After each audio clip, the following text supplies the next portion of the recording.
Once again, the market is swinging between hope and worry over Tesla's Q2 earnings. But investment analyst Cern Basher says what this call was really about wasn't the quarterly numbers. What he pulled out were 13 key takeaways hidden inside Elon Musk's comments. Today, let's follow them as a single story. First, the one message that runs through it all. What Elon painted was a picture of Tesla entering a growth phase far broader and far more capital-intensive than anything before. Now flip the assumption. Until now, what limited a company's growth was how much it could sell. In other words, demand. But in Elon's framing, what limits Tesla's growth is no longer demand. Can it build enough? Can it secure enough chips and electricity? And can it reach the required levels of safety and reliability? In other words, the supply side. So, let's walk through those 13 takeaways in order. Number 1. FSD, full self-driving, has become an engine that sells the cars. Elon put it this way: some customers are buying full self-driving with a car attached. Until now, the reasons to choose a car were acceleration, range, charging, design, and price. Now, the software capability itself is becoming the reason to buy. That changes how Tesla's auto business makes money. Instead of earning almost all its profit the moment the car is sold, revenue from software keeps flowing across the vehicle's entire life. So, Tesla may not need to lead the industry in unit volume. By growing lifetime revenue per vehicle, it could still generate strong profit growth. Number 2. Robotaxi turns Tesla from a manufacturer into a transportation operator.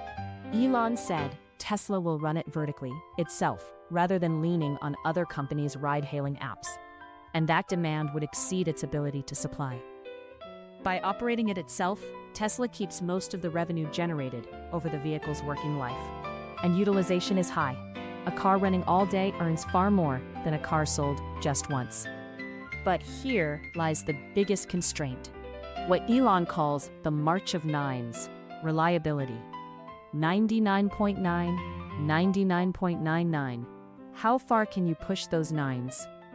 So, Robotaxi's expansion won't follow the factory's production schedule. The cars can be built quickly, but they can't simply be put on the road until the software is safe enough.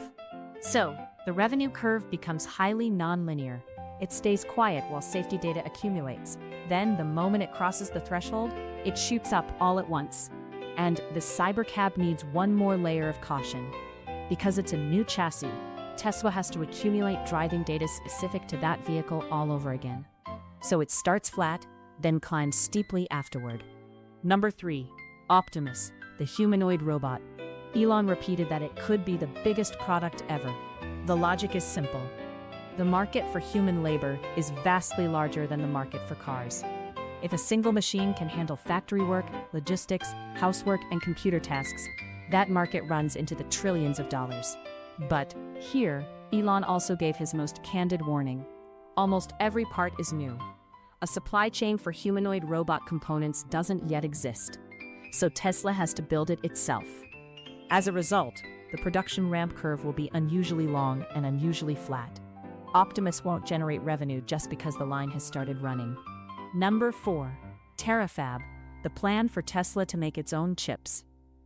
Once, what limited Tesla's growth was batteries. Now, what sits in that same position is the AI chip.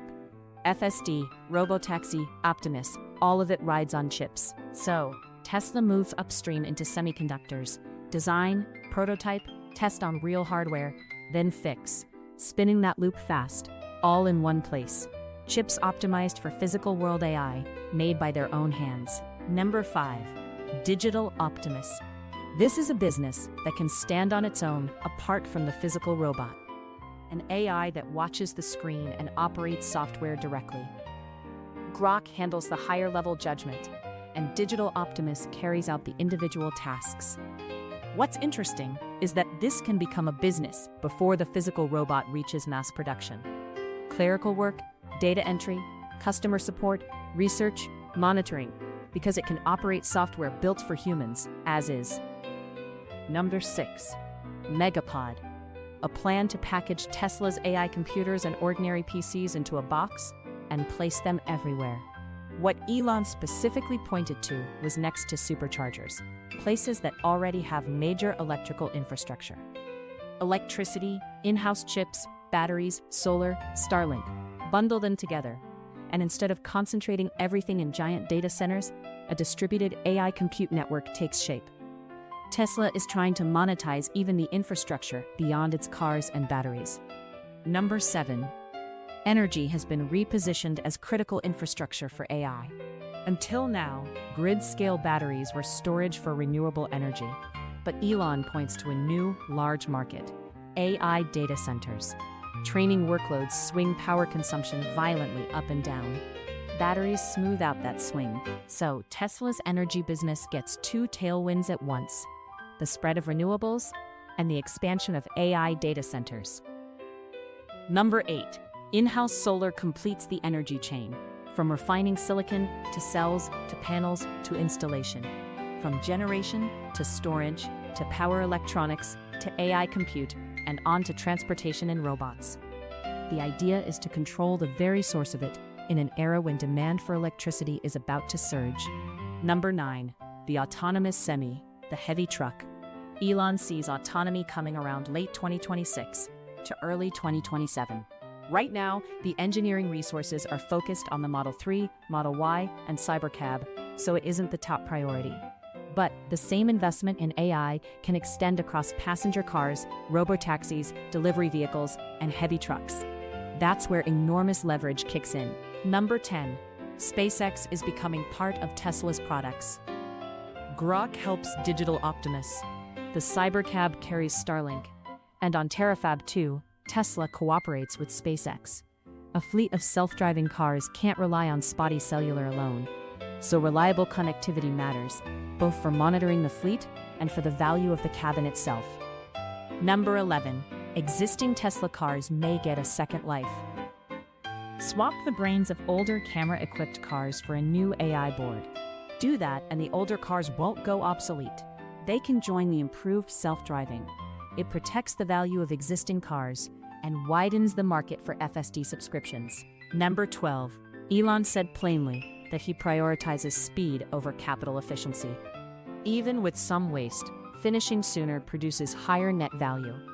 In other words, even at the cost of weaker near-term cash flow, Tesla moves to grab dominant positions first. In self-driving, robots, chips, storage, solar, distributed compute, and electric trucks. Read it optimistically, and Tesla is investing before demand is obvious, building capacity rivals can't match. Read it pessimistically, and it's taking on too many expensive projects at once, several with uncertain timelines to commercialization. Number 13.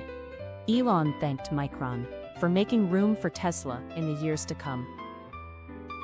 Amid what he called the insane pricing of memory, Tesla secured a large allocation on reasonable terms. It locked up a scarce strategic component with priority. So, laying out all 13 takeaways, what comes into view?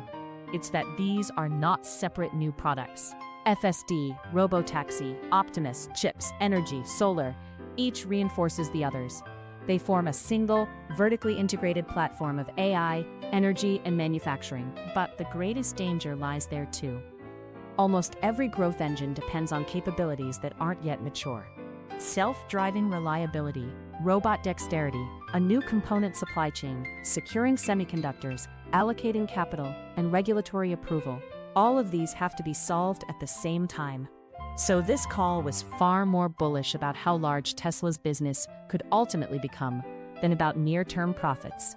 Elon's argument, in a sentence, is this: today's heavy spending and complexity are laying the foundation right now for several enormous revenue curves. The size of the markets is no longer in doubt. Only one thing is being asked: can Tesla turn technical progress into reliable, repeatable mass production? We're about to find out the answer.